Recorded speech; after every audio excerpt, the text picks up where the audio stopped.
Yeah.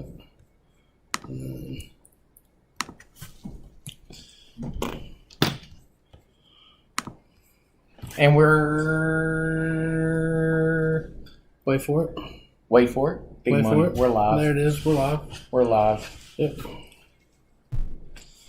right, well, welcome back.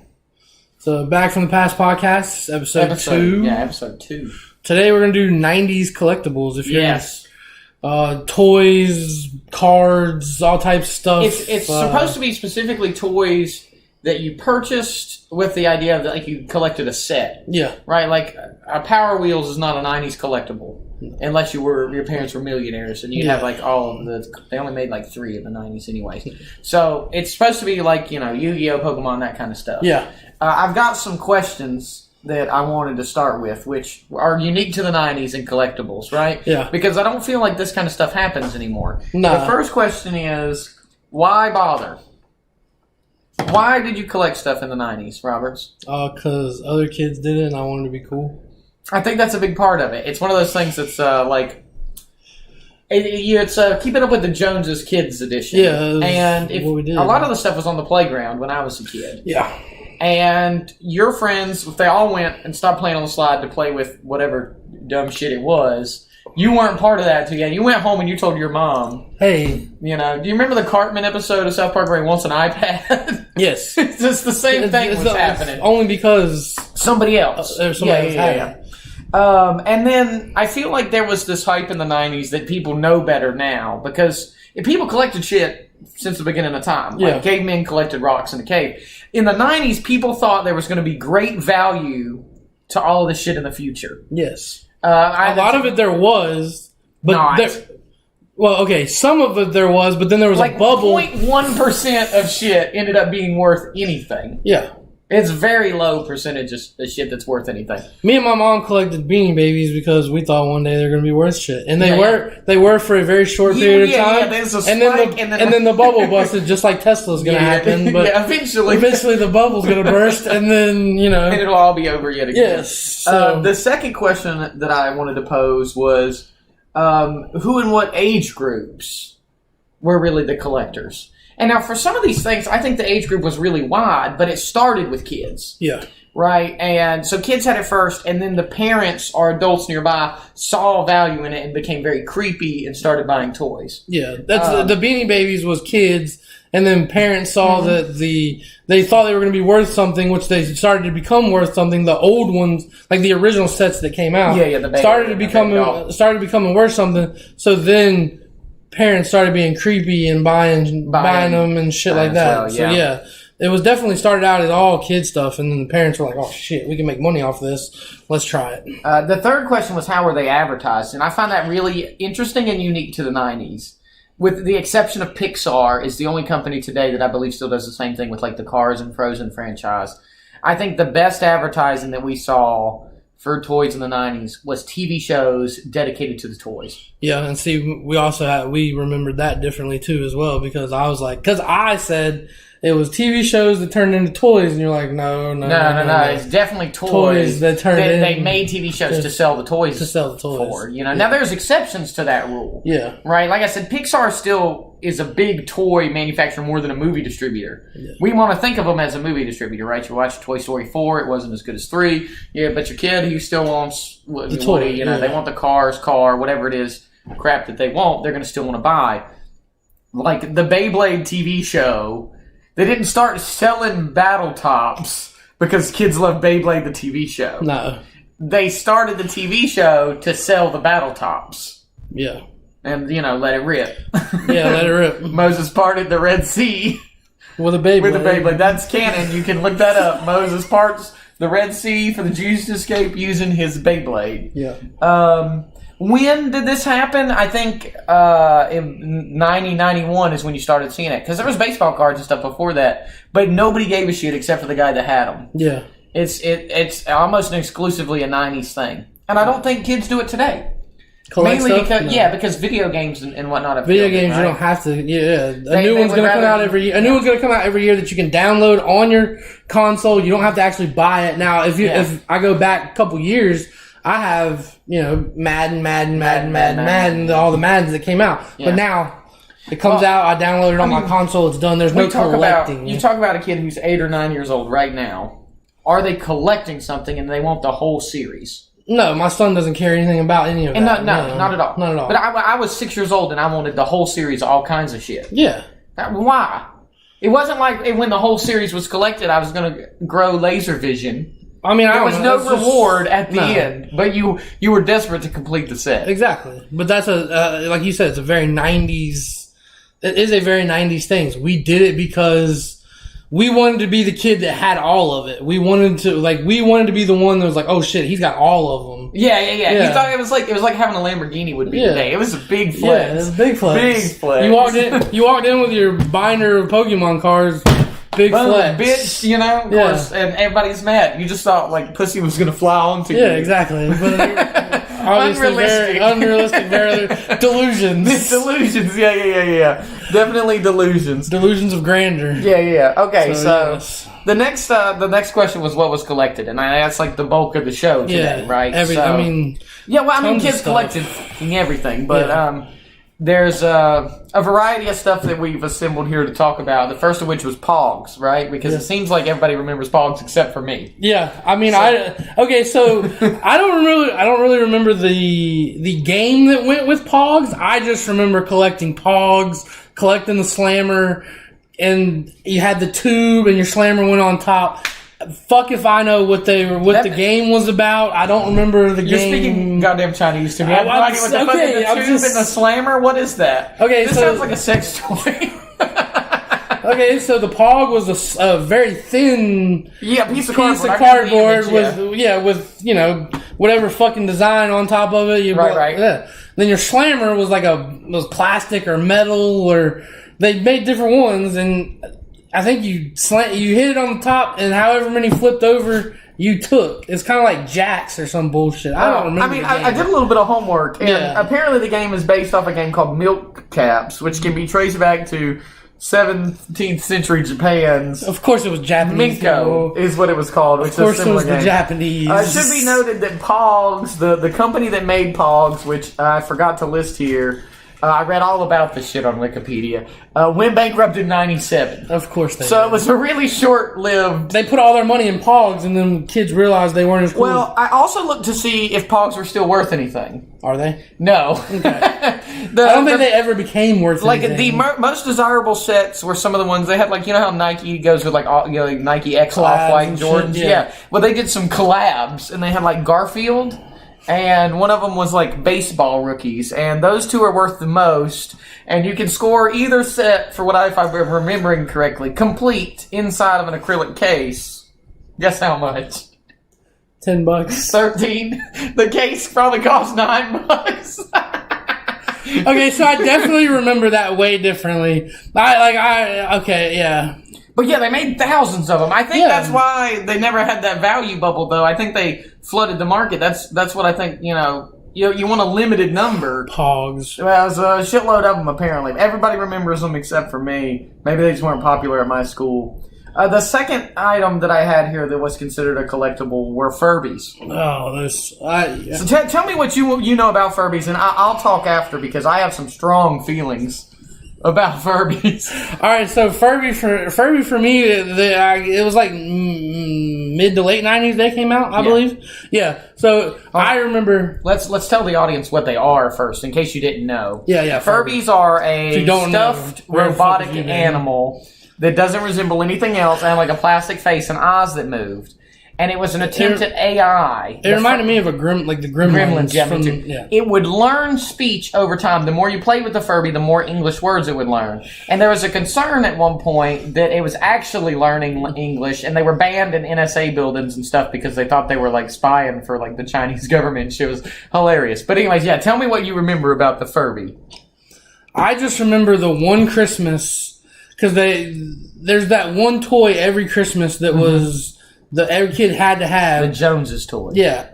And I remember the Christmas that it was a Furby, and I wanted one fucking because I wanted to be. I wanted to get left fucking out. Everybody else was like, I'm getting a Furby for Christmas. Like, well, fuck you. I'm getting a Furby for Christmas. I want a fucking Furby. So that's what I put down. Put it down on the Christmas list. I didn't get a fucking Furby because my parents hate me. But no. So I do remember the Furby. I do remember the hype.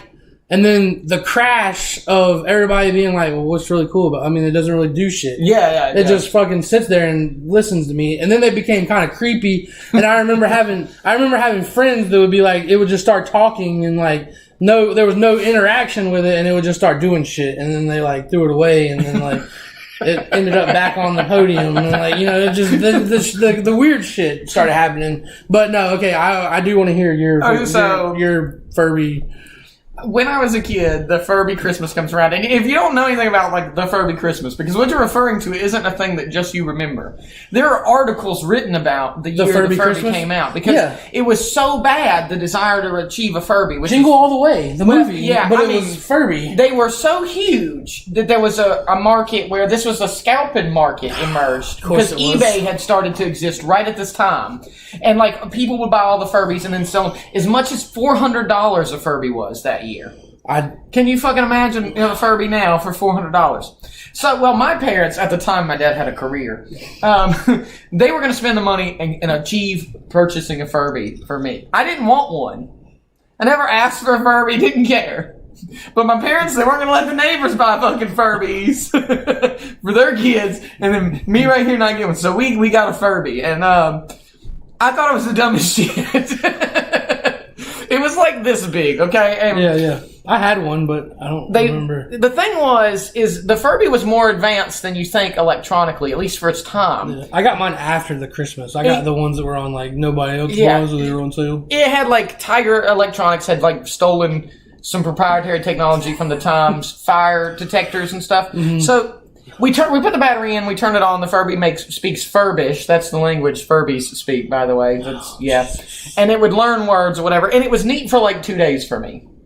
Then it was annoying.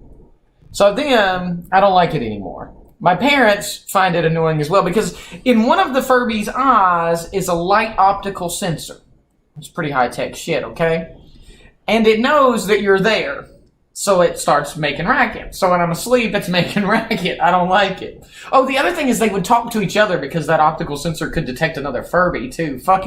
They really went all out on these toys, man. It made them as haunted as possible. That's what I'm saying. But it was haunted. The Furbies were haunted. That makes sense on why I had friends that would be like, it was talking in the middle of the night because the light sensor knew it was there. See, I didn't know that. That makes more sense. Then my parents take the battery out of the Furby. My parents don't understand the Furby has a backup battery built into it. Yeah, that was the thing. It keeps going. Exactly, yeah. So I start to hate this thing so much. My dad's like, fine, we're going to kill it. So my dad goes out into the garage with me. We've had the Furby like 3 months now, right? And he gets a hammer.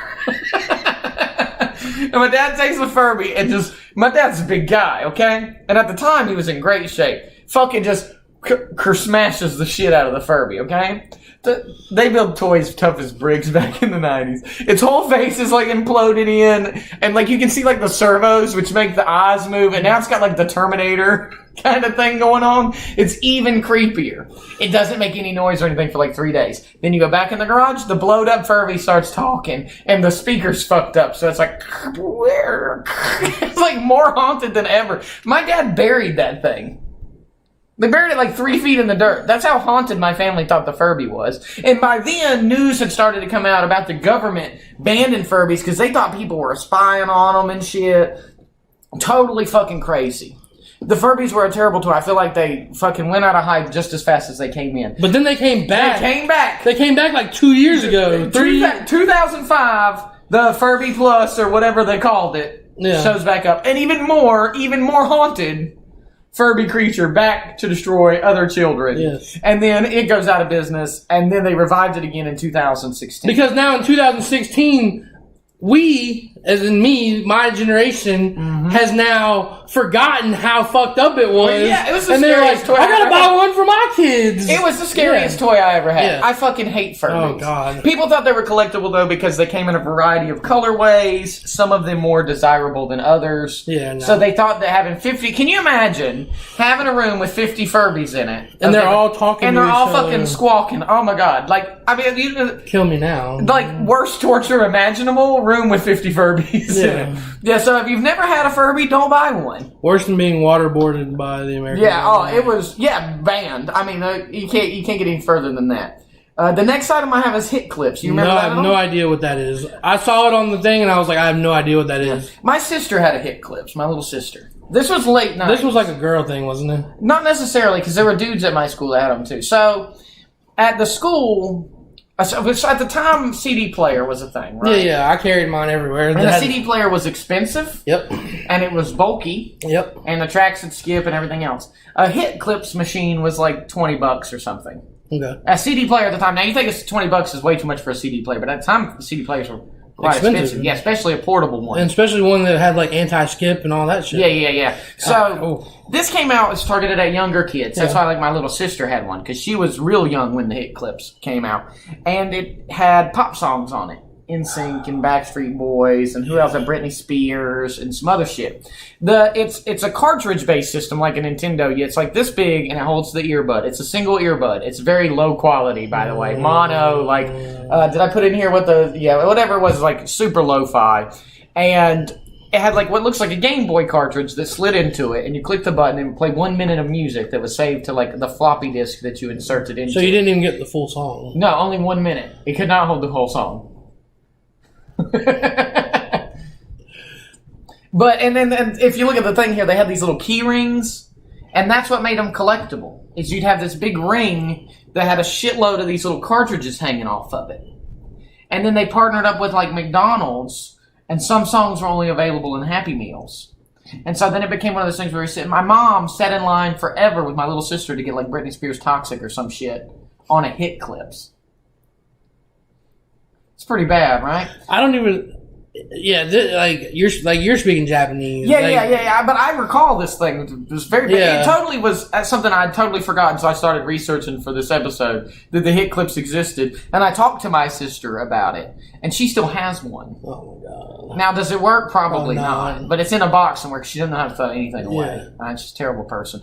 But she has the hit clip still. It's like this big. It's total crap.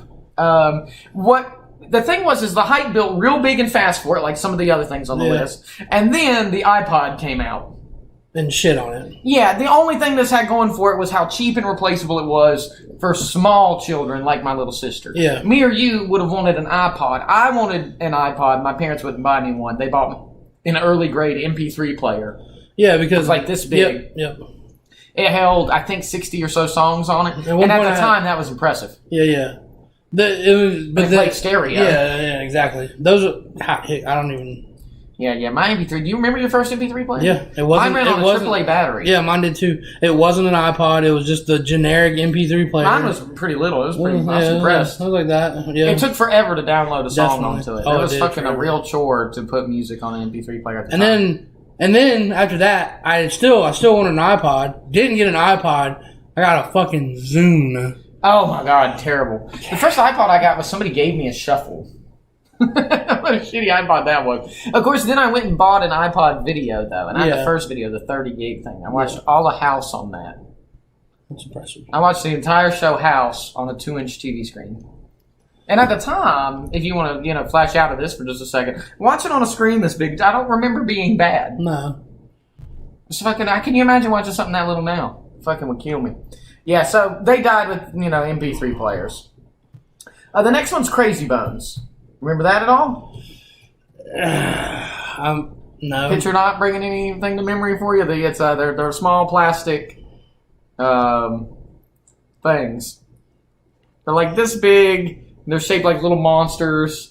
I do remember. These things they got banned at my school. Yeah. I remember these things. Yeah, they got banned a lot because they encouraged gambling, which happened to Pogs a lot too. Yeah, Pogs got banned from my school too because encouraged. Yes, these were real popular at my school, and I never took part in it because I didn't understand the answers. I didn't take part, but I remember they had the kids so with the crazy bones. many of these things, man, and kids were so hyped of it. What makes this one interesting is it's based off you flicked them. I remember that was like the goal. You flicked the thing at the other ones, and you try to it's like sumo wrestling or something. At least that's the version of the game my kids play. Yeah. So it's based off an ancient Greek game that was played with sheep's severed fucking knuckles. And that's why they're bones, right? Because it was the knuckle bones from sheep. Oh, so that's pretty fucked up. They didn't advertise that in the commercials. No. One of the reasons they're listed here is even if you don't remember them or don't think they were popular, they sold 50 million packs in the United States.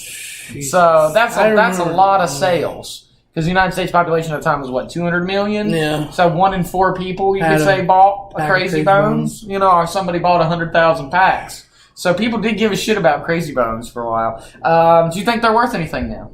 No. Absolutely not. No. Not even in the pennies. You're not even going to find them for sale. Which is weird, because a lot of things still are around, but... So this one's interesting. Troll dolls really picked up speed in the 90s. I remember troll dolls. Well, I mean, you can still buy troll dolls. Yeah. The troll dolls aren't gone. No. They still exist. They made movies. Yeah, I mean, well, they started in 1959, but they weren't popular in 1959. They used to be handmade in some country that I forgot to list down. Like Denmark or some shit. That makes sense. Okay? Something like that. And they made with like real human hair or something crazy. Something's just crazy shit about them, okay? And you still see these in vending machines. They're the one with the hair. That's what you know them for, is the hair and the ugly face. Yeah. The 90s, they picked up steam and became collectible because they were purchased out. There was a lot of copyright lawsuits surrounding troll dolls. But did you have any of these when you were a kid? Yeah, I think I had a couple. My sister had a lot of these. I had a couple, and then I had the ones that came in the Happy Meals. Why the fuck would you want these? I don't remember why I wanted them. I just remember them being popular, and they're such a dumb. They're a dumb toy now. They were a dumb toy then. I got them for something from that relative. You know, there's that relative that always buys you weird shit. Yeah. They buy you troll dolls. They bought me troll dolls, and I had a couple of them. I think at some point there were like articulated troll dolls or whatever, but the main ones, you could not move the arms or legs. No, none of them moved. All you could do was style the hair. Sorta. But it's totally pointless. Yeah. I mean, you might have plastic green army men that you like pretended the troll doll was a monster for. That's about all I can imagine finding any use for a troll doll. Yeah, mine didn't get much burn in the toy rotation. Yeah, I think they're incredibly creepy looking as well. Now that I see it again, it definitely is very creepy. Yeah, the face with the pink hair, and I mean they made the Trolls movie not too long ago for kids. I don't know if that was any maybe trying to bring that back. Yeah, they marketed them to boys primarily. Why would you market that? It was marketed in the action figure class. That seems like a bad marketing. I feel like that could be a girl. They had like action-y commercials that had cartoon versions of the Trolls because they did have a TV show in the 90s. But it doesn't. I know, they didn't care. But they had a TV show. The Trolls did shit in the TV show. And I guess maybe younger kids thought when you bought them they would do this shit. They'd come to life or something. Solid fucking plastic. Yeah. With hair on the top. Terrible. Yeah, awful toy. Not a big fan of those. Terrible. Okay. This is the big one, right? Yeah. So Beanie Babies. Jesus. I think it's got to be one of, if not the top 1990s collectible. I spent many of hour with my mom going from store to store, digging through the big bin of Beanie Babies, trying to find the ones that we wanted. Did she know which ones were like valuable or something? Yes. Was she into that? Yeah, she knew which ones were valuable. It was like the first release of them. Like there was a line that released first. Yes. And there was some marking on you have the heart tie tag, and if you turn it over or if you open it up, there's a mark beside the name of the Beanie Baby, and that original one that made it an original one. Edition, So we spent many hours. There was like the bull, the duck, the platypus. The bull has like tons of controversy around it, by the way. I think that's the one that's the most valuable today. Really? Yeah. Tabasco? Yeah, because I guess they something was expired on their license agreement. From the Chicago Bulls? Yeah. So it ended up it ended up being like a huge problem, which made it so valuable because it was limited in its release. It's like those Nikes that got recalled by Nike and they burned them all, and now they're worth a lot if you got one of the last pairs. Yeah. Well, I remember having that one.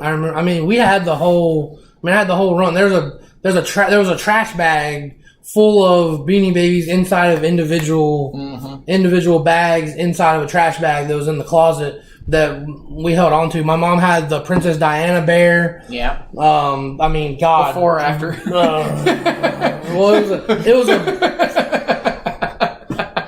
Was it like 7 Beanie Babies that you laid out? A couple 100 feet from each other with some little yellow placards that said like 1, 2, 3. Did it come with a car that you... Jesus Christ. Well, on today's version of... this channel's been flagged for violence. But yeah, no, my mom had the Princess Diana bear. She had the Peace Bear, which was like the Peace Court bear. And then we had a long line of the original ones, and I had my own, but mine became worthless because I thought I didn't want the tag on it, so I took the tag off. Yeah, it's a big part of it. Yeah. It's a huge part of it. Gotta have the tag. But my mom had the tag protectors, like you put the little sleeve over the tag. Oh god, dude, it was.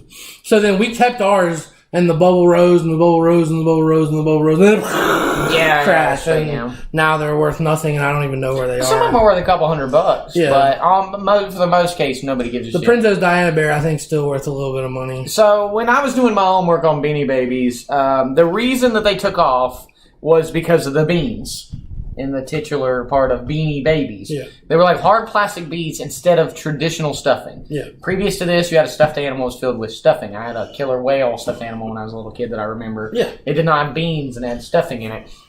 The beans made the toy far more flexible. We remember how floppy a Beanie Baby was. The reason that they were popular is because supposedly that made them easy to transport. That was apparently the big selling feature. It was like your kid could stuff it in their backpack better or something. Yeah, because it was so floppy and. See, I don't remember any of that. I just remember the whole. Yeah, they came out in '93. Ty purposely limited how many of each model was made. Yeah, I believe so it's just like Nike's, where there's the general release that everybody buys in Finish Line. That's $90, and then there's the special colorway. They make 200 of. The scalpers buy and sell you for $5,000 on Go. Yeah. eBay at one time this made 10% of all eBay sales. I believe it. Were Beanie Babies, and they were the first. Ty Incorporated was the first company ever to have a retail internet website for sales, where you clicked buy on the website and inserted your credit card number online to purchase something. Can you imagine buying stuff on dial-up? Yeah, now I can only find like 4 sources that say that's the first, and I can find 0 that say that something else came first. So I'm trusting that. Fucking leave me a comment if somebody was selling, fucking who knows what, fucking car wax or whatever on their car wax website before this. Jesus. But I would say Ty was at least the first big company to have a major retail website. They're cited as the first internet sensation. Do you also remember when they switched from Beanie Babies to dogs after the bubble exploded? The dogs came out after Beanie Babies bubble pop? Yep, and now they just create anything. Yeah. Like literally Ty just puts out... Well, now they just are trying to make money. They've let go of this supermarket. They realize it's only profitable for the secondhand seller. Why would you do this to limit yourself this way? To force the market inflation doesn't help you as a seller that much, except for bring exposure. So you really only need to do it in the beginning to get the exposure, and then once you're exposed, you just sell the product. They taught the world about that. Do you remember how McDonald's did little Beanie Babies? Yeah, they were like we drove around, like yours drove around for the hit clips. Me and Mom drove around. Oh my god! To all the different McDonald's and ordered kids meals we had to complete the collection of. Mm-hmm. The last time I saw somebody going to McDonald's specifically looking for toys and Happy Meals was an old man, I think, looking for some Avengers toys. Mm. And this wasn't recent Avengers either. This was like 10 years ago, Avengers. Yeah. So I feel like this McDonald's partnership thing, which was huge in the 90s. Yes. Every big toy partnered with McDonald's in some way. They totally died. Yeah. The last time I remember going to a store to buy something like that, to receive something, was when Burger King had Xbox games. Burger King had Xbox games? Yeah, you bought like a Happy Meal Deluxe or something, and it came with an Xbox game. I don't remember that. Yeah, well, they were Burger King themed Xbox games. Oh. Which hold on though. Hold your horses, because you're about to say this sounds terrible. Let me tell you something. Sneak King was one of the games, and it was very good. And you want to tell you something? It holds up today. Sneak King is a good game. Okay, they were some way higher quality than you imagine, because this is when they first brought out that plastic Burger King. And then, they were pretty fucking dope. But that was the last time I remember going somewhere. It was to go to a Burger King, and I bought, like, enough fucking Burger King Whopper Juniors to acquire all of the collection of the games. And then I saw a post on 4chan years later that I want to bring up in relation to that. I just remembered of a guy who was offering on 4chan to buy Sneak King from anybody that had it. And he thought, well, he just must really want to play it. But then he posted a picture. He had already had more than 10,000 copies of the game. And he was just collecting Sneak King over and over again. It's fucking 4chan for you, though. I had like a whole wall of Sneak King the game, yeah.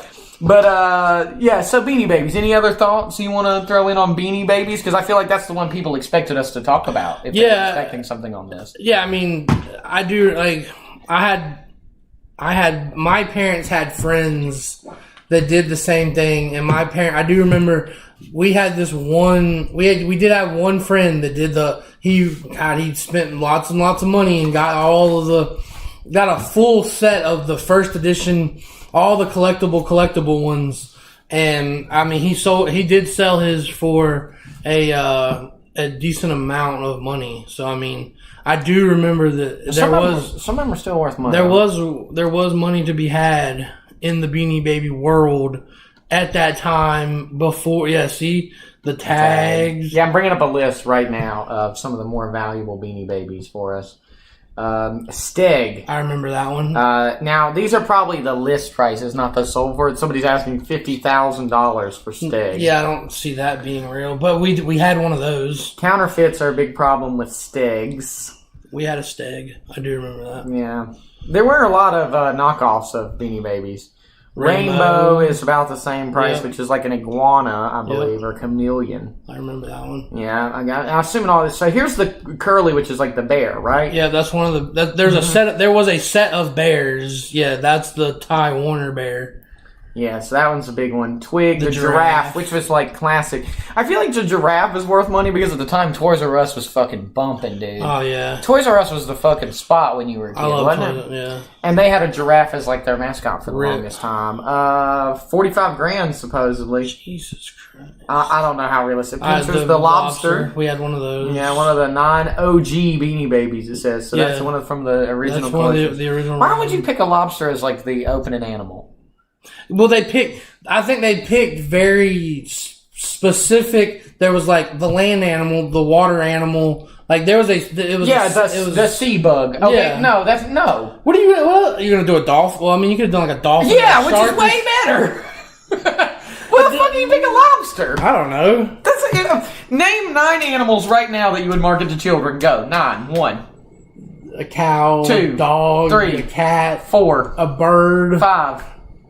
Fuck, I don't know. I mean, so what? Lobster? Not a lobster. Yeah, let me give you. Okay, I'm going to be even more specific. A German Shepherd, a Maine Coon, a leopard, a lion, the giraffe, the elephant, the dolphin, the killer whale, the rhinoceros. I never had to scoop down to lobster. Sea dumpster. Any lobster fans out there? Fuck you, whatever. That's a fucking stupid choice right there. Okay, pelican. Well, I mean, see, at least it's, you said bird, right? Well, what kind of bird? You wouldn't pick a finch. You'd pick like a toucan or something. Yeah. That's kind of neat. It's the one with the weird mouth. You know, you watched it on Planet Earth, and you were like, oh, it's fucking nasty. He had like 8 lobsters in his mouth. One of them's listed for $100,000. Who the fuck? Sparky the Dalmatian. We had one of those. A rare white star on the tag is what makes it worth value. Jolly, this is a walrus. Yeah. It does look sad. What else we got here? The bear. Large chili and friends. My ex-girlfriend has a chili. Okay, that's the polar bear. Yeah, the polar bear. And it doesn't have any tag. And she had cuddled this animal since she was like a baby or whatever. Yeah. And this motherfucker was beat down. But I'll tell you, it goes to show you the quality of a Beanie Baby, because that thing she still carried around, like kept it with her, you know? And Demo, that thing was like brown. And it was real flat, you know, like the beans had compressed over time.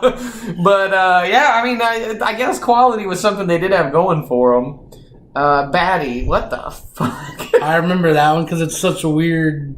Well, apparently it's only valuable if it has an extra foot like that one. So it was like somebody misstitched it in the factory. Because these things were made like overseas in Laos and shit, you know, at slave labor prices. The large Peking panda bear. But it was a Panda Express crossover. Who the fuck went to Panda Express in the 90s? I didn't even know Panda Express was in the 90s. 600,000? Large Wallace and the Squad. Oh, so you had to have all of them? You had to have all of these. Yeah, I don't remember turquoise. I don't remember that one. There it is. The Princess Bear. Look, it's got the tag protector you're talking about. How fucking cringy. And hers was in a case like that. It sat there, dedicated. It was It was a like after death bear. I mean, it was to remember her. Apparently, somebody says this is one of the rarest Beanie Babies. Your mom needs to go find your Princess Diana baby, even if it's in multiple pieces. Yeah. I wonder if a Princess Diana in multiple pieces is still worth money, Roberts. You know. The Peace Bear. You brought that one up. Yeah, that's up there. Apparently, it's worth a lot of money. Bubbles is a fish, but I guess it is cute. These are originals, right? The bunny rabbits. Yeah, the Hibbity Hoppity and Floppity. Yep. There it is, the platypus. Patty the platypus. Yeah. Magentas are the most sought after ones because that was the first color it appeared in. Yeah. You know anything about a platypus? It's the only mammal that lays eggs. Didn't know that. Yeah, it's fucking weird. Literally the only animal. Black bear called Blackie. Boy, that's questionable if you release that today. The Valentina is a Valentine's I remember the Valentina bear. Of course, it has to have the misspelled tag to be worth all that. Of course, money. It does. Yeah, that's errors of every collectible. Errors are in and of their own right. You know, if you have an error, it's like an error penny is worth a shitload of money. Yeah. Claude the crab with a dedicated poem. Yeah, I'm not even interested in the poem. Yeah, this goes on. Yeah, I feel like we should. Well, you know, I mean, they're one of the big ones. So we're moving on from Beanie Babies. The next thing on my list here is Magic the Gathering. We're getting into cards. No, I've never played it. Actually, I take that back. Me and my boys, we had it. I still have it on my Xbox, and we played it. We played it on our Xbox, and that's the only. I only know the cards that were on the Xbox. I know what they do. I'm actually fairly decent at it. Never actually played the actual card game, so I have no idea what I would do with the card game because Magic still exists. Mm-hmm. It's 1993 is when they started making the cards. It's from Wizards of the Coast. Those are the same people that make Dungeons and Dragons. Yeah. So they know what they're doing when it comes to appealing to people in these long-term investment kind of games. The only thing I know about, I had one friend that played Magic when I was younger. Way younger. He was like an early adopter. His parents were Wiccan. Okay? We were like 9 and this dude had Wiccan parents. Like his mom was a witch. So, of course, he played Magic the Gathering. And the only reason I know what this is because of our occupation. That you even know what a Wiccan is. Well, I knew what a Wiccan was before that because she was fucking putting gemstones and circles and shit in the house to summon the devil or whatever it was she was fucking doing. They played Magic the Gathering, and I played it with him, and that's the only time in my life I've ever played Magic the Gathering. I know some of the cards are worth like $1 bajillion. Yeah. They release a shitload of them, so I don't understand how they can be worth so much money, but I guess it's limited market supply. I believe, if I'm understanding it correctly, unique to Magic, the cards that are worth the most money tend to be the most powerful cards. Yeah. Which is not the case for other card collectibles. It tends to be in other card collectibles a specific artist or the release or whatever. Magic, it's about getting the good cards. I remember a very popular Reddit post. It's one of the highest rated posts of all times. Right? It's like if you search all top post of all time on all of Reddit. It's in that like first page block, okay? And it's posted under /Magic. Yeah. The Gathering, I think is the name of the subreddit. And it's a guy that goes to a big Magic tournament and he takes selfies like this with people's ass cracks behind him at the Magic tournament. And it goes viral. How many fucking fat, sweaty ass cracks are at the Magic tournament? Because it lives up to like what you imagine D&D would be like is what Magic's like. Because I've played D&D at a large setting and it's not nearly as weird as you think. It seems mostly normal, but Magic, on the other hand, not normal. More of the sweaty neckbeard kind of guy. So he gets banned from professional Magic tournaments. And I think the ban was to last like 5 years or something. As soon as the ban lifts, right back at it. That dude's super famous on Reddit for this. So that's really the extent of what I know about Magic. Do you know anything else about Magic the Gathering? The only thing that I know is there's like collect mana or some shit. Yeah, there's mana. Okay, you have like so I'll give you a brief because I have played it on the Xbox, so I do know a little. There is mana, and it's the different, earth, water, fire, and then there's like magic, like actual like magic, and then stuff like that. So, but in order to play certain cards, you have to have a certain amount of mana to play a certain card.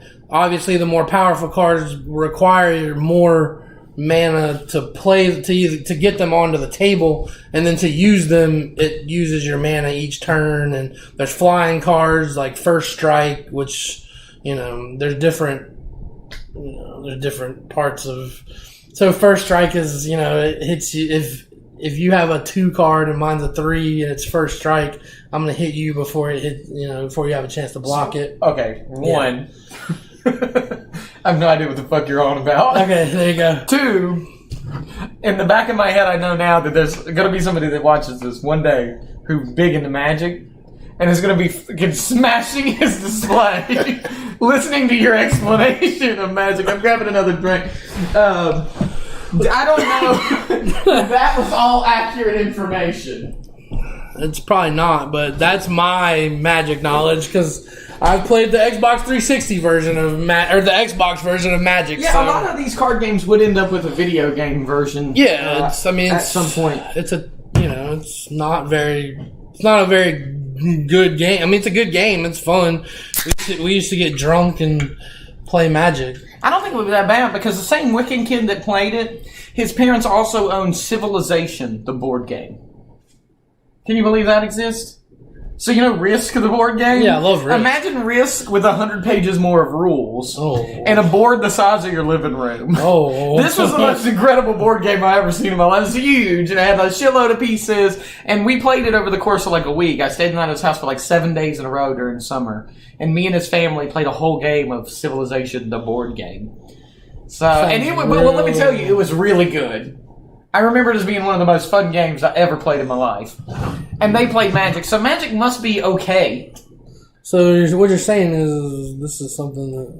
I mean, this was that would have been in the 90s, I believe, that I played Civilization, the board game. Are you trying to Google that? Yeah. I mean, when did Civilization 1 come out? I have no idea, but it obviously has a video game now. Well, yeah, that's what I know Civ from is the Fantasy Flight games. Let's see how much one of these sets goes for here. They're not expensive. $32. Well, you probably buy. It's probably like Dungeons and Dragons, though, where you buy a bunch of shit to go with. Mega Civilization board game, $2,000. That sounds more like what I remember.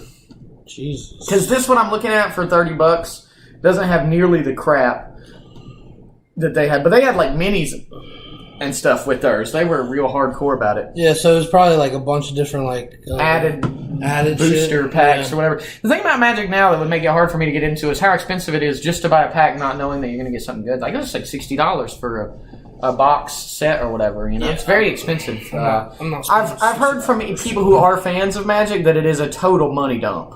It's like owning a boat. You're gonna go broke on that. Makes sense. I've got another card game for us here. It's Yu-Gi-Oh! Later 90s, 1996.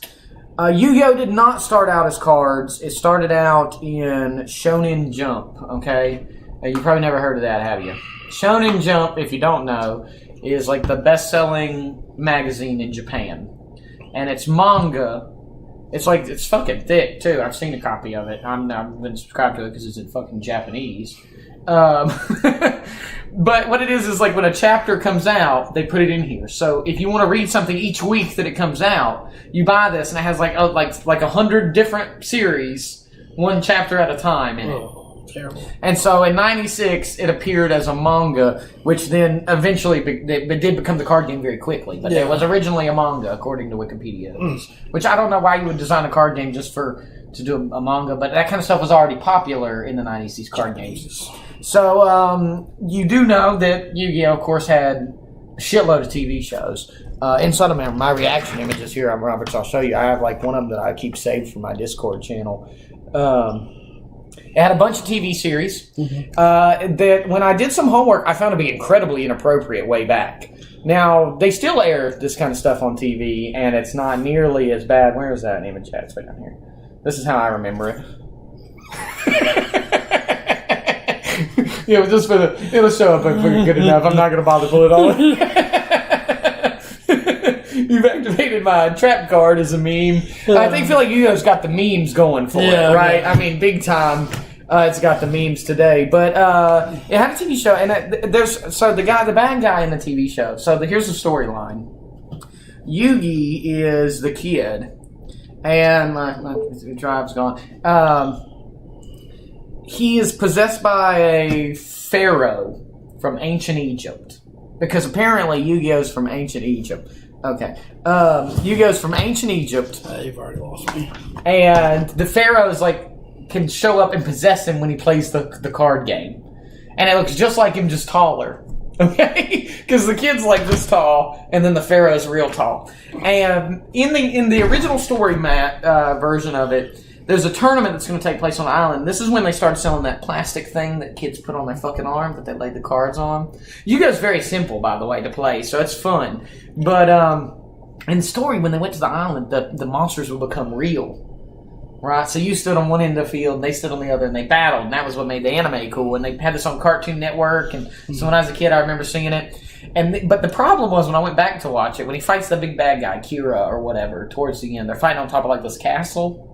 And the guy's standing there, and when your monster gets attacked, you could get blown back by the blast or whatever. And the guy summons, the blue eyes white dragon, which, regardless if you've never played Yu-Gi-Oh, you've heard that before, right? Because that's like a meme in and of itself. And he summons Exodus or some other super monster, Dark Wizard. He was obsessed with this Dark Wizard shit. It's really homoerotic. But anyways, he's gonna kill him. He's gonna win. The match is solidified or whatever. And the guy steps up onto the edge of the castle wall so that if he gets attacked, he'll get blown off and fall and die.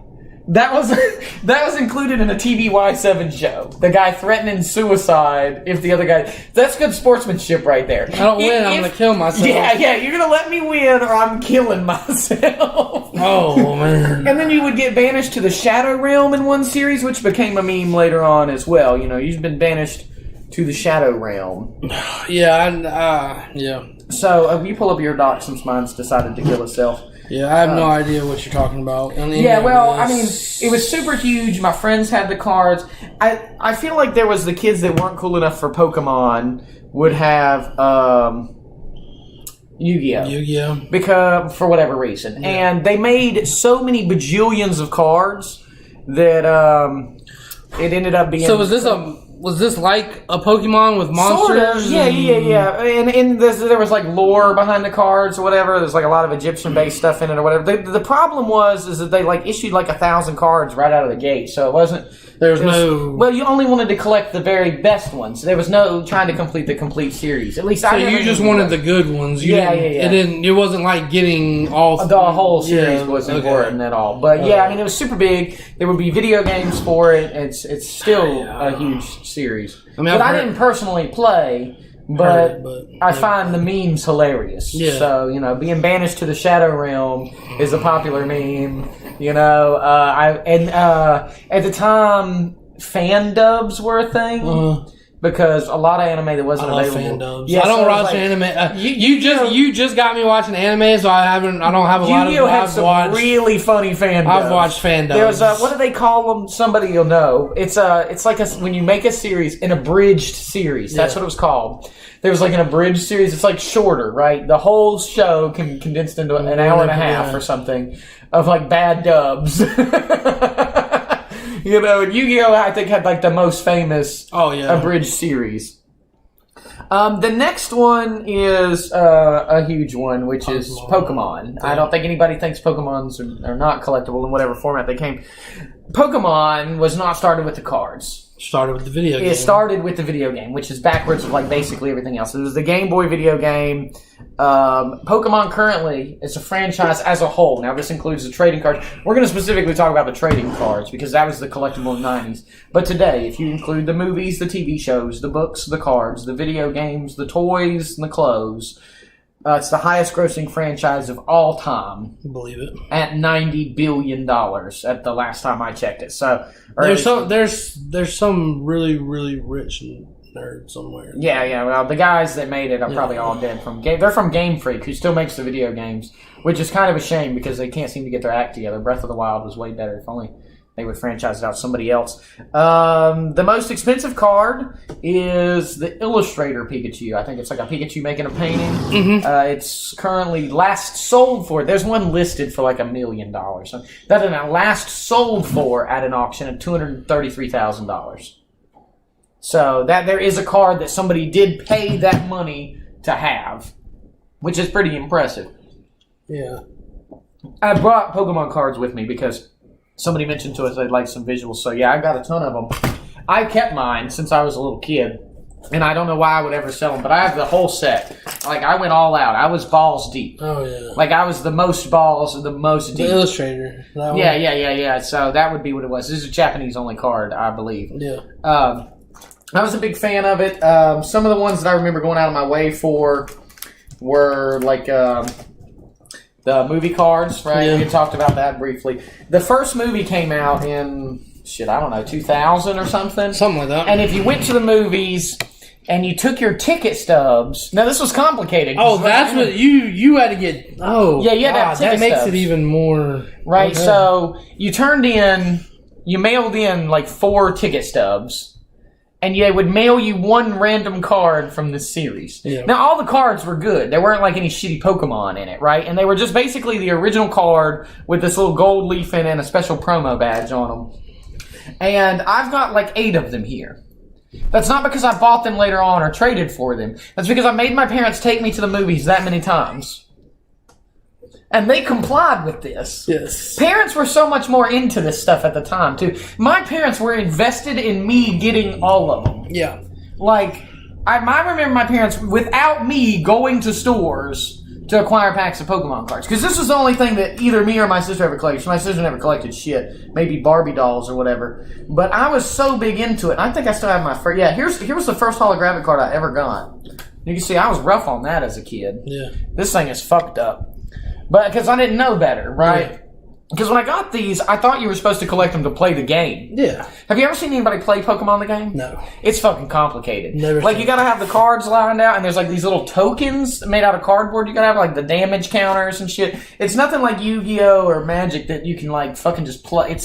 You need like a fucking board thing to put them on and shit. I've never seen I don't know why anybody would play Pokemon the trading card game, which is a popular video game, is to play the trading card game. I would never play it. But my parents were specifically invested in Pokemon on my behalf. You know? And I don't think parents do that for kids anymore. No. If your kid wants some shit, at the most he wants a Fortnite Battle Pass, right? You know, Yeah. So you just give him the debit card number and it renews for $10 every month. My parents bought the starter pack when it came out to America, right? Because they came up in Japan first. Yeah. They bought this motherfucker so many times trying to get certain cards that, like, this I was only one in here. So this is the Machamp. This came only in the first starter set, right? There was a starter set that came to America. It had 120 cards in it. And it was in a bigger box. Yeah. It wasn't like a booster pack. And it almost would always have this first edition Machamp. It was like worth $90 or something now. But my dad bought like 60 of the fucking things. So I've got like 7 of these first edition Machamps because he just kept buying the same set over and over again because at the time I was looking for some other card that could possibly come in it, and they were so invested in it. And, it becomes one of those things where I've gotten rid of a ton of Pokemon cards over the years, but I still have just an enormous amount of, like, duplicates. This is just a fistful out of the stack there. But, I was really serious about this. And then, I remember my parents ordering special booster packs from Japan. Yeah. And did you order anything in the 90s? Did you ever mail order anything in the 90s? Yeah. It took forever. It was like 6 months, and it was the sketchiest shit. You forget about it. My dad, when he ordered these Japanese cards, I have a bunch of them in here. When there was a certain cards or something, I didn't even know better. I was so young. I didn't know that the card would be valuable. My parents had done the homework to know what it is that I apparently wanted on my behalf. They were so serious about it. He called on the phone to order these. He had to make an international phone call, okay? And then request to order, booster packs of Pokemon cards from another country. They would then be loaded on a boat with cows and sheep and whatever, and then 8 months later, it would arrive at your house. So they took it real fucking serious. There was a lot of people that did, because in my neighborhood specifically, Pokemon was the go-to collectible. That was the end-all, stop-all. Yep. And I still play the video games, and I don't watch the TV show because it's for little kids, but I loved the TV show when I was a kid. It was on Cartoon Network. The whole shit. Yep. And it's your neighborhood that kind of defines collectibles in general anyway. It's what the kids around you play. Yeah. Pokemon was so huge. Pokemon was big. In where I was at. We all had them. I lost friendships because of Pokemon. I think you could ask 100 people of any age older than 15. Older than 10, probably, because it's still out. And they could name at least one Pokemon. My son 99 out of 100. Yeah. I think 99 out of 100 people can name one Pokemon. If you can't name the one Pokemon, yeah. Well, until I started researching Beanie Babies, I wouldn't have known any of the names to any Beanie Baby. Yeah. But Beanie Babies were huge. Yeah. I know a couple of Yu-Gi-Oh cards. I bet you don't know a single one. Nope. I don't know a single Magic card. I know the names that we called them. All of the custom names? Let's have one. The custom names, it was the First Strike Knight. I don't know what his real name is. I don't know the First Strike Knight. First Strike Knight, because it had First Strike, and the picture on the card was a knight. I couldn't tell you. The Grizzly Bears, there was a card with the Grizzly Bears. It had a bunch of... let's just... For a bunch of Grizzly Bears. Fun. And without seeing the name of this Pokemon, do you recognize this Pokemon? No.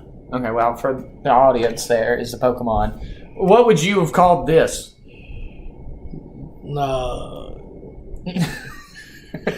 Green Hippo Bunny. Well, it's Nidorino. It's not even close. Nope. Green Hippo Bunny? Yeah.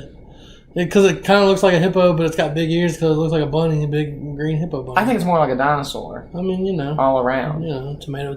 I feel like you kind of cheated yourself. Pull me one out here somewhere. Okay. Okay, hold on. Yeah. You want something good. Okay. Yeah. You want something good here. Give me an iconic one that maybe I have a chance of knowing. Okay, yeah. All right. For the crowd. Oh, there goes a bunch of them onto the floor. It's okay.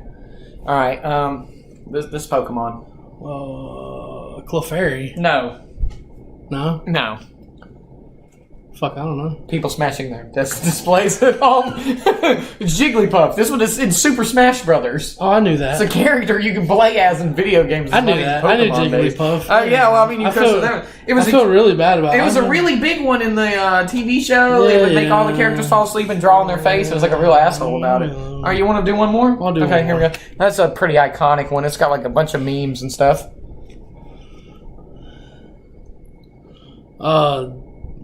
Dugout.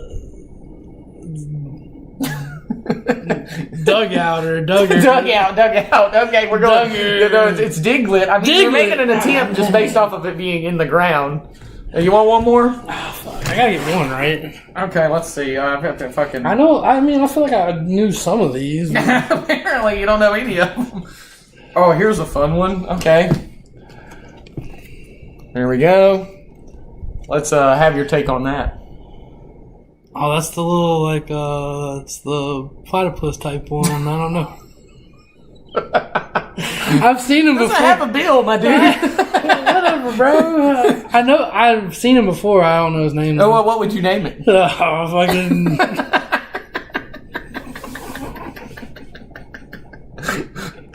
Fuck, there's so We've got time. I mean, I don't know. Purple Evil Cat. I don't know. You say purple evil cat? Yeah. This is Slowpoke. Slowpoke! Fuck, I knew that. God damn. Here's a real good one. Just all right, for the crowd. Yep, all right. This is all coming out of the duplicates box here. Oh, that's the, The most inappropriate Pokemon, too, I think this one was. Oh, yeah. Because of the lips and the titties. It's the weird blackface. Yeah. The female blackface. Yeah. Angry lady at McDonald's. Fuck, I don't know. Black cat. I don't know its real name. Jinx. Yeah. It was really creepy in the TV show, too. Fucking top 10, like, scariest Pokemon. It's got to be one of them. Okay. Here, this one I liked the name of. It's particularly interesting to me. Yeah, last shot. Last Roberts. shot. It's first edition version, do you see? Yeah. Fuck. It's something snake related. I know that. Well, no shit. Shut up. It's a fucking snake. I don't know. It's Ekans. Ekans. Yeah. Do you know why I like the name of that? Because it's snake backwards. Yeah, it is, and I think that's really clever. The other one's Arbok. Yeah. Which is Cobra backwards. Yeah. I think those are clever names. Now, I'm going to be honest with you. Okay, I have Pokemon Sword and Shield on my Switch. And I think it's really good. And I've played the shit out of it. It's great. The thing is, Pokemon now, we're in, I think, the 8th or 9th generation. Yeah. Oh, it's a shitload of energy cards. You're going to run those. You ever remember these? Go look in your closet. I'm sure there's one floating around in there. Yeah. That's like the mana from, what you call it? Yeah. So, do you need another stack? Yeah, here you go. Some more energy cards.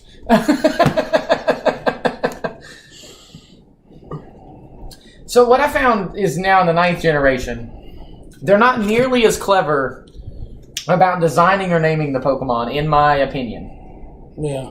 Because used to, like, they were, specifically made to be something, and the name was clever. And now there's a Pokemon that is literally a pile of trash named Garbage Door or something like that, okay?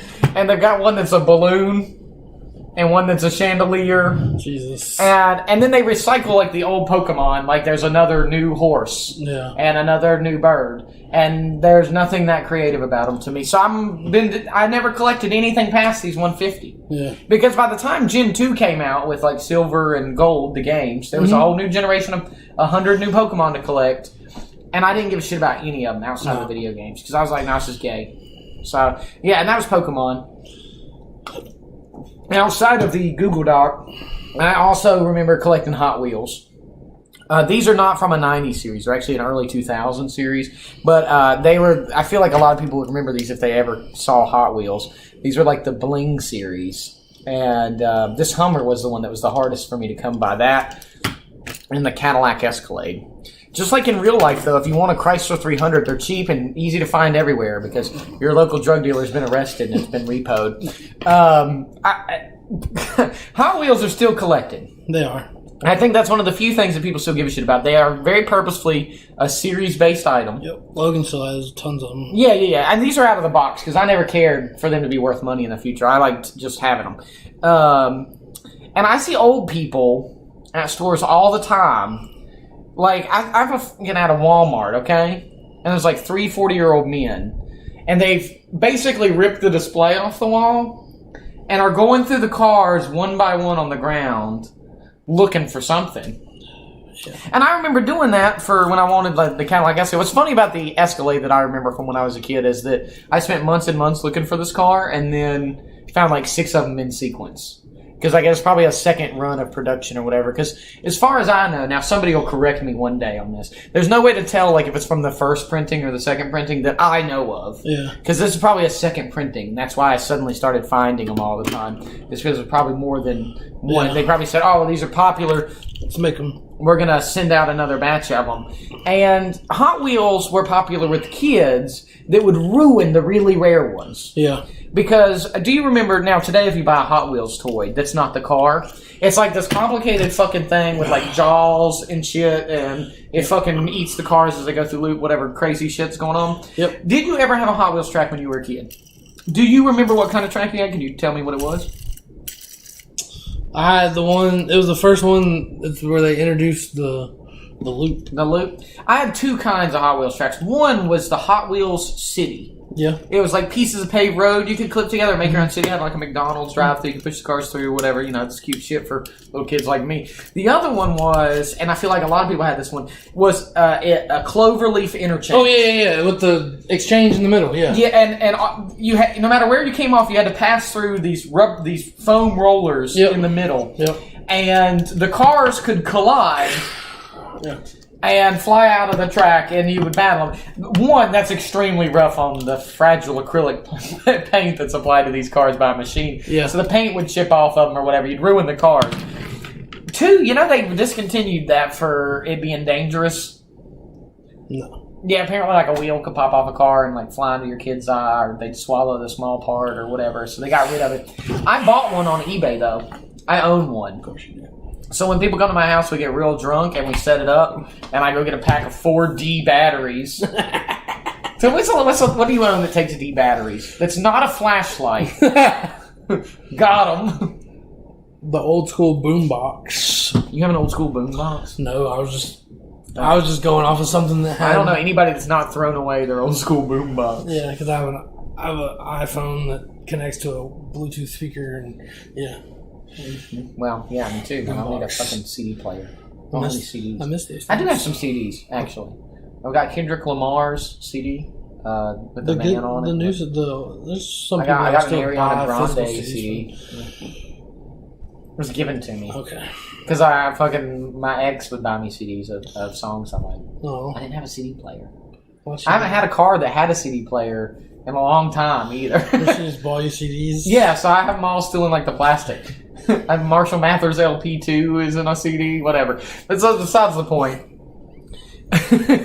Nothing runs on D batteries except for this Hot Wheels track that I own. So we have tournaments where we put cars in them, including my collectible cars, because I don't give a fuck about their value. Yeah. And we stick them in that track, and like it's like, yeah, well, fucking, you bet money, okay? You get $10. And you pick a car out of my collection. That's the only reason I keep all of these things. And that's your car. We have a fucking tree tournament. Oh, yeah. So which car is the fucking strongest? Best 2 out of 3 each go. Fucking blast. Oh, yeah. You remember anything else you want to talk about that was collected in the 90s? That's more specific to the 90s, you know, like we have CDs, but people still collect CDs. Apparently. No, I mean, the only other thing that I really collected was sports cards.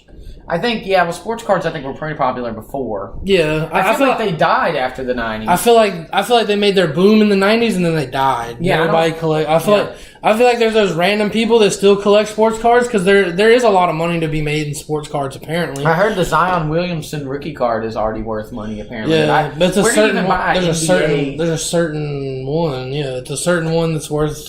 But that was the thing. Like I watched a thing on this, sports cards the other day, and he was like, you know, buy it now because it's going to be worth double in a couple of months. And he had all these guys buying Zion Williamson cards that are now doubled in value. And well, so he was right this time, but is it not like stocks where you just make a bubble out of saying its value? Because here's the thing about all of these collectibles. Don't stocks only go up, though? Yeah, they do. Here's the thing about all these collectibles, including like this giant stack of Pokemon. Some of my Pokemon cards are worth a lot of money. Yeah. I took them to an appraisal place that offered to buy them from me. So they said a real cash offer, and it was a lot of money for some of them. Now, the whole collection is only worth like $100 over the value of 5 or 6 cards. They make up the bulk value of the whole set. The kicker is, why are they worth that much money, Roberts? It's hard to tell, right? You might say, oh, because they're rare. There's only so many. Who gives a fuck? Yeah. You know, this Coca-Cola can right here, sponsored by Coca-Cola, is one of a kind now that I've dented it. Yeah. There will never be another Coca-Cola can with the same dent. It's very rare, Roberts. Will you give me $1,000 for it? No. What would you give me for it right now? $1. Maybe. It's not bad. It's only worth what somebody is willing to pay for it. Yeah. And I think that's why these bubbles would pop on all of this stuff. So you say my Beanie Baby's worth $50,000. Well, who's going to buy it? Nobody. Who wants it that badly? Nobody. They have to be a fan of the item. That's why I hold on to these things instead of selling them. I'm the person giving them value because to me they're worth something. Yeah. You know, they have to be worth something to somebody else, and I feel like was the misconception back in the days. Is because it's not a stock. It's not worth that to everybody. They're not intrinsically. Excuse me, is the word I'm looking for. Intrinsically tied to anything. None of these collectibles are. It's not like the stocks that are tied to the earnings of the company or the dollar that was at once tied to the gold. Yeah. It's tied to nothing. It's only worth what somebody's willing to pay for it. Like almost anything else in the world. You know, a banana is only $1 because people are willing to pay $1. If it was $10, nobody would buy it. No. Nobody would grow them and nobody would sell them. Stuff is worth what people will pay. Yeah. And that's why I think a lot of these collectibles are worth it. Because like the thing we talk about, Pogs, was so huge and they're worth basically absolutely nothing. Because nobody wants them. No. Hey, what are you going to do with a set of Garfield Pogs? One, the only person I know that would buy the Garfield Pogs on eBay is somebody who's more obsessed with Garfield than they are the Pogs. Yeah. Because they probably don't give a shit about Pogs. Because nobody does. They're worth money while they're being collected. And that was the misconception.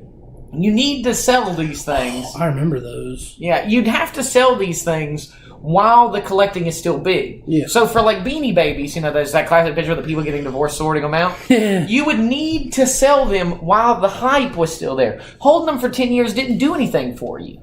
No. They wouldn't be worth more. They didn't grow in value. They're not a house.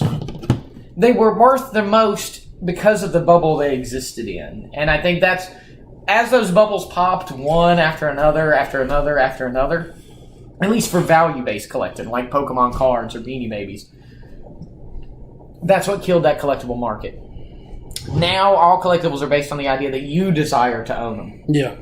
Not that they will be worth money. Yeah. Turns out, everything from the 90s was a bad investment. Pretty much. If you invested in Pokemon cards, it was probably a bad investment. If you invested in Beanie Babies, it was probably a bad investment. If you invested in Enron, that was probably a bad investment. Definitely. You know, any of the stuff was just bad. Are you looking at Garfield Pogs? No, but...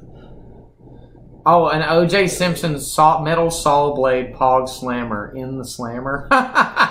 Innocent. I think question mark, guilty. I think that's probably a custom-made piece there. Probably. $70. $70. Well... There's a metal Pog you were supposed to have too, not just the cardboard things. Yeah. It goes to show you how even though I read on it, I still couldn't understand how the fucking game was played. You know, fucking Japan. Yeah. Well, anything else you want to add, Roberts, to wrap us up? No, I mean, we appreciate you coming in. If you're new, click subscribe, click the bell. Leave us a comment, you know, even if it's an angry one. Yeah. We will reply to it. Yeah, we will. You know, if you're angry, though, I'm going to reply angry. Oh, yeah. Probably, I don't know. Yeah. So, but yeah, hit subscribe to the channel. Let's drop the other social media is hashtag or at back from the past on Twitter. I thought it was back_pod. Yeah, back_pod on Twitter. Yeah, back_pod is the Twitter handle. Is the Twitter handle. That's what you need to find it. Yep. Yeah, like, subscribe, dislike, comment, whatever. We don't. We don't really care that much. But if you're watching the video, we appreciate you. And interact. We'll interact back with you. And Discord's still to come. Yeah. So thanks again for tuning in for 90s Collectibles, and we'll see you next time. I